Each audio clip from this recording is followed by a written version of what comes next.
அண்ணா நகரில் உள்ள டாக்டர் விஸ்வேஸ்வரய்யா கோபுர பூங்காவில் திறந்தவெளி கலையரங்கம், சறுக்கு விளையாடுமிடம், ஒப்பனை வளாகம், தியான கூடம், கோபுரம் ஆகியவற்றை சீரமைக்கும் பணி 5,38,50,000 ரூபாய் செலவில் நடந்து வருகிறது. இதை சென்னை மாநகராட்சி மேயர் பார்வையிட்டார்.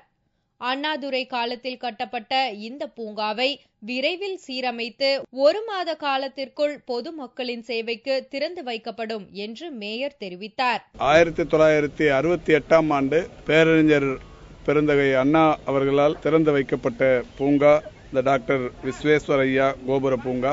15.38 ஏக்கர் நிலப்பரப்புடைய இந்த எழிலார்ந்த பூங்கா பல்வேறு அதிநவீன வசதிகளுடன் இந்த பூங்கா மேம்படுத்தப்பட்டுக் கொண்டிருக்கிறது.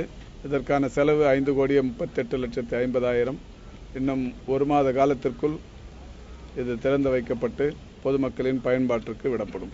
பல கோடி ரூபாய் மதிப்பீட்டில் சீரமைக்கப்படும் இந்த கோபுர பூங்காவை பொதுமக்கள் மட்டுமின்றி காதலர்களே அதிகமாக பயன்படுத்துகின்றனர்.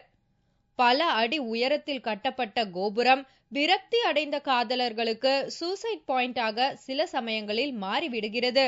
முறையான பாதுகாவலர்களை நியமித்து கண்காணிக்க வேண்டும் என்பதுதான் இப்பகுதி மக்களின் எதிர்பார்ப்பு.